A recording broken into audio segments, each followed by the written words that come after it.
Guys হোয়াটসঅ্যাপের এমন 3টে আপডেট এসছে, এই আপডেটগুলি জানার পরে আপনি কিন্তু বাকি হোয়াটসঅ্যাপ ইউজারদের থেকে কিন্তু একদমই আলাদা হয়ে যাবেন। আপনি হোয়াটসঅ্যাপটাকে আরও ভালোভাবে কিন্তু চালাতে পারবেন। ওকে, তো বন্ধুরা আপডেটগুলি আমি একে একে বলবো, অবশ্যই ভিডিওটা কন্টিনিউ ওয়াচ করুন। তো বন্ধুরা প্রথমে আপনি প্লে স্টোর থেকে হোয়াটসঅ্যাপটাকে আপডেট করে নেবেন। ওকে, এখানে প্লে স্টোরে এসে হোয়াটসঅ্যাপ লিখবেন। হোয়াটসঅ্যাপ লিখে প্রথমে আপনি হোয়াটসঅ্যাপটা আপডেট করে নেবেন। আপডেট করে নেওয়ার পর আপনি হোয়াটসঅ্যাপটা ওপেন করবেন। ওকে, হোয়াটসঅ্যাপটা ওপেন করার পরে 3 ডট আইকনে ক্লিক করে দেবেন। ক্লিক করে দেওয়ার পর চলে যাবেন সেটিং অপশানে। সেটিং অপশানে আসার পর এখানে কিন্তু যাবতীয় কাজ করতে হবে আপনাকে।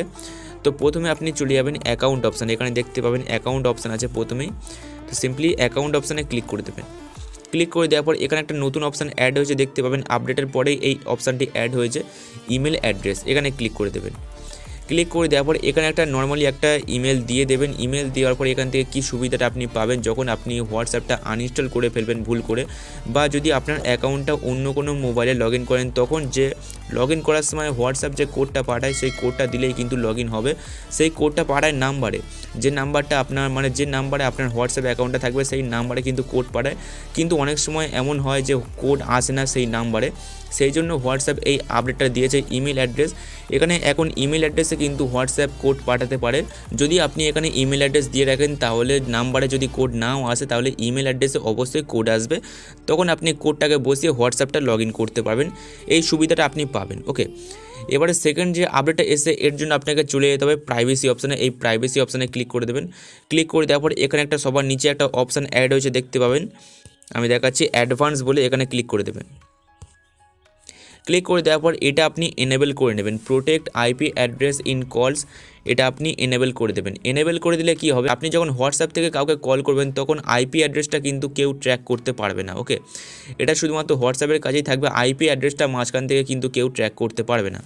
তো এটা আপনি অবশ্যই এনেবেল করে দেবেন। ওকে, এবারে 3 নাম্বার যে আপডেটটা আছে, এই আপডেটটা কিন্তু খুবই আসার দরকার ছিল। এই আপডেটটা হলো আপনি হোয়াটসঅ্যাপে এখন 2টো অ্যাকাউন্ট ক্রিয়েট করতে পারবেন, 2টো অ্যাকাউন্ট চালাতে পারবেন। যেমন আপনি ফেসবুকে চালান, ইনস্টাগ্রামে চালান, তেমন হোয়াটসঅ্যাপেও কিন্তু আপনি মাল্টিপল অ্যাকাউন্ট ক্রিয়েট করতে পারবেন। ওকে, তো এর জন্য আপনি উপরে দেখবেন একটা অ্যারো অপশান আছে, এখানে ক্লিক করে দেবেন। এখানে ক্লিক করে দেওয়ার পর অ্যাড অ্যাকাউন্টে সিম্পলি ক্লিক করে দেবেন। দেওয়ার পরে আপনি এখানে দেখতে পাবেন যে নতুন করে হোয়াটসঅ্যাপ সেট আপ করার অপশান কিন্তু এখানে চলে এসেছে। যখন আপনি নতুন হোয়াটসঅ্যাপ অ্যাকাউন্ট ক্রিয়েট করতে চান তখন কিন্তু এরকম দেখায়। তো আপনি সিম্পলি এগ্রি অ্যান্ড কন্টিনিউ অপশানে ক্লিক করে দেবেন। ক্লিক করে দেওয়ার পর আপনি যে নাম্বারে অ্যাকাউন্ট খুলতে চান সেকেন্ড অ্যাকাউন্ট, আপনি সেই নাম্বারটা এখানে দিয়ে দেবেন। দিয়ে দেওয়ার পর নেক্সট করে যেমন আপনি হোয়াটসঅ্যাপ অ্যাকাউন্ট খোলেন তেমনই খুলে নেবেন। ওকে, তো এখন থেকে কিন্তু হোয়াটসঅ্যাপে মাল্টিপল অ্যাকাউন্ট আপনি ক্রিয়েট করতে পারবেন। এর জন্য আপনার কোনো আলাদা হোয়াটসঅ্যাপ ইনস্টল করতে হবে না, কোনো জিবি হোয়াটসঅ্যাপ বা কোনো বিজনেস হোয়াটসঅ্যাপ আপনাকে কিন্তু ইনস্টল করতে হবে না। ওকে, এখন আপনি একটা হোয়াটসঅ্যাপে মাল্টিপল অ্যাকাউন্ট ক্রিয়েট করতে পারবেন। তো এই হলো হোয়াটসঅ্যাপের 3টে আপডেট। আশা করব আপডেটগুলি আপনাদের ভালো লেগেছে। যদি ভালো লাগে অবশ্যই ভিডিওতে একটা লাইক করে দেবেন, এবং চ্যানেলে যদি আপনি নতুন হয়ে থাকেন অবশ্যই সাবস্ক্রাইবটা করে নিতে পারেন, কারণ এরকম ধরনের ভিডিও কিন্তু প্রতিনিয়ত আমার চ্যানেলে আপনি পাবেন। তো দেখা হচ্ছে নেক্সট ভিডিওতে, সবাই ভালো থাকবেন, টাটা।